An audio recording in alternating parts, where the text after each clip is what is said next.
Hey everybody, thanks for checking out my channel. I'm Russ, and this is the 80s are Russ.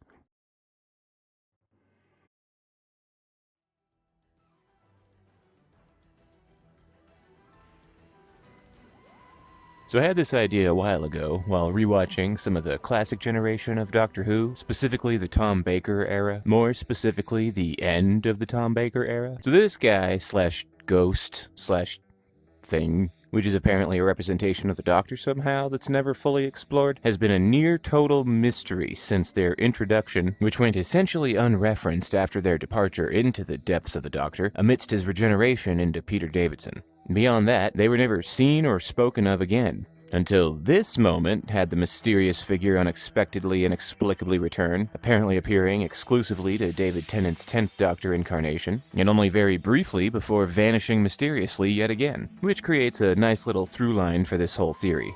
Tennant's tenure as the Doctor has been significant in a few ways, but in one of those ways he actually shares a specific significance with Tom Baker's Doctor. Depending on your curator headcanon, he has a Doctor doppelganger. Technically more than one, but we're just worried about this guy. It appears he's reusing a face from a prior regeneration, and it's hinted to be a recurring process. But who knows? My theory, which will almost certainly be eventually disproven by some canon-altering future episode, is that this is a massively convoluted timey-wimey loop of sorts which starts here and ends here. How can that be?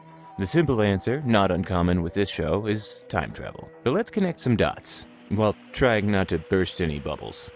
As with most time loop narratives, it can be difficult to navigate, so let's just start with what we know.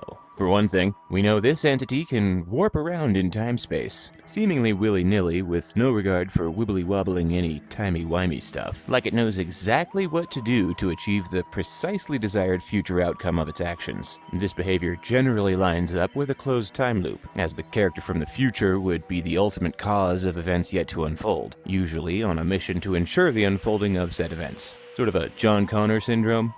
We also know the mysterious figure rescues the Doctor's companions and can easily operate the TARDIS, and they're referenced as being the actual Doctor themselves, by a character in the story who may or may not have any business assuming such things. And we still don't technically know for certain exactly what the Doctor is, how many different faces they've already had, or how many different lives they'll yet live. Their cumulative lifespan and the general nature of their original species are still canonically unknown to this day, and arguably even less known than they've been in the past. Almost like someone's messing with the timeline. We've seen them display numerous abilities beyond any standard human limitations, and these seemingly supernatural talents appear to manifest and shift around as the story requires, which, to be fair, is pretty standard fare with any superheroic pop culture icon. But also, these abilities seem to be growing in complexity and/or intensity with the newer iterations of the Doctor, which, of course, could just be the narrative need for greater, more threatening obstacles and challenges for the Doctor to overcome. But what if there's actually a greater implication within the lore of the Whoniverse? And what if it involves the timeless child lore bomb that provoked unanimous adoration from the fanbase? Perhaps whatever governing rank of Time Lords that ordered the Doctor's forced rechildification weren't just trying to wipe their memory and limit them to 12 renewals. Maybe they weren't even intended to have additional regenerations beyond the Hartnell incarnation's natural lifespan of roughly 4.5 centuries, assuming that measurement even comes from a reliable narrator, or an earthly 12-month calendar for that matter. My point is, the Doctor seems to be a wholly unique being of unknown potential who's also apparently an endless supply of powerfully regenerative energy. And maybe those in charge of dispatching the fugitive Doctor upon their mission's fulfillment just straight up botched the closest thing to an execution they could achieve with such a uniquely persistent life form, in the process diminishing the Doctor's natural pool of once limitless regenerations down to the established 12 allowed by Time Lord society, at least until they naturally replenished or were perhaps refueled by the Time Lords themselves. Point being, if the original Time Lord indeed has infinite natural regenerations, and if the less original Time Lords were able to siphon this ability off the Doctor's natural energy creation, then OG seems to be a source of perpetual energy, which could theoretically be achieved and sustained by a branching source of energy traveling backwards through time to merge with the original source in the past, infinitely resupplying their energy pool at the desired point in history.